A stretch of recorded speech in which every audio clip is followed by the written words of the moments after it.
Hi,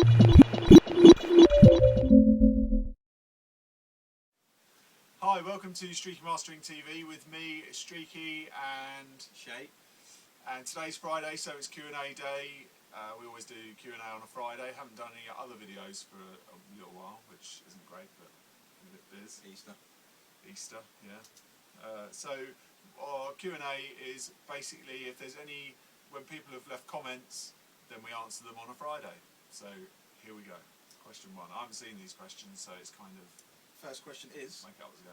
from Carl from Norwich. He says, "Hey guys, my question is, when using limiters, do you prefer to use analog or plugins? I find it more reliable using plugins to keep the peaks down, but prefer the sound of analog. What are your thoughts?"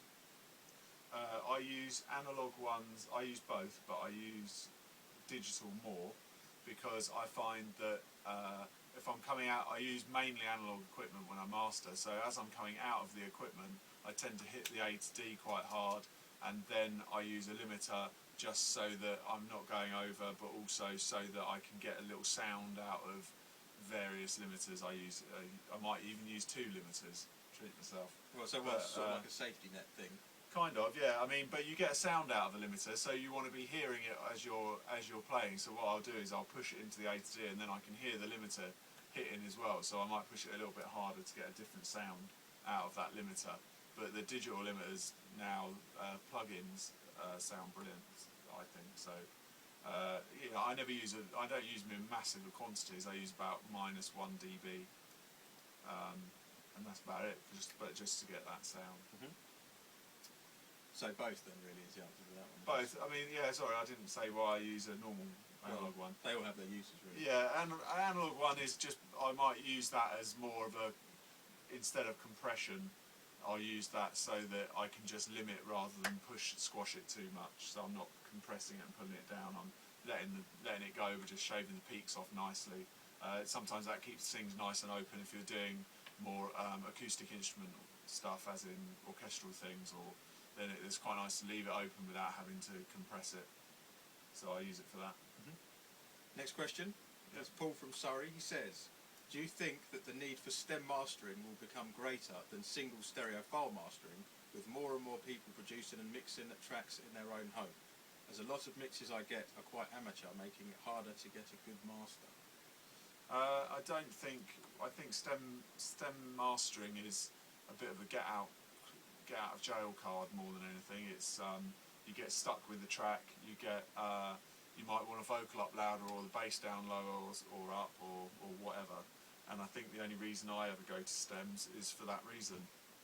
I think people sending you stems because they're scared their mix isn't great. They need to spend more time on listening to their mix and learning how to get that better. And you know they're going to make it sound as they're making the tune. You're kind of mixing at the same time, aren't you? So they go together quite well. So you should have it sort of your mix honed how you want it to sound. If you're sending it off to a mastering engineer as loads of stems, then I think that you're really asking the mastering engineer to be a balance engineer and to remix it, which isn't what the mastering engineer is there for. So I personally, I'm not a big fan.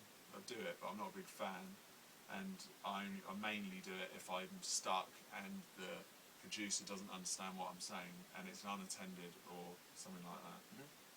I mean, it works if it's an attended session and you've got them sitting there and they're moving stuff around and it gives you more flexibility when you're mastering. That's cool. But I think that because they're in a better scenario, so if you've got the big speakers, then that works quite well.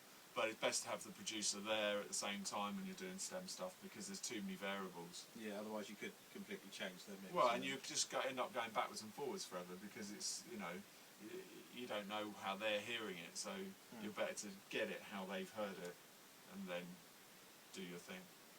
Next question is Jay from Scotland. He says, "I'm a producer that masters my own dance tracks. I've noticed that recently I'm getting good results from only using headphones. Would you consider this bad practice, or is this something that some mastering engineers do occasionally?" What, mastering headphones? Just using headphones. I've never mastered in headphones. I only listen in headphones if I'm listening for distortion or something like that. You know, something where I've really got to listen. I wouldn't, no. It No. doesn't play the same. I mean, the room needs to be part of the room. You need to feel it when it's loud. It's a totally different vibe to headphones.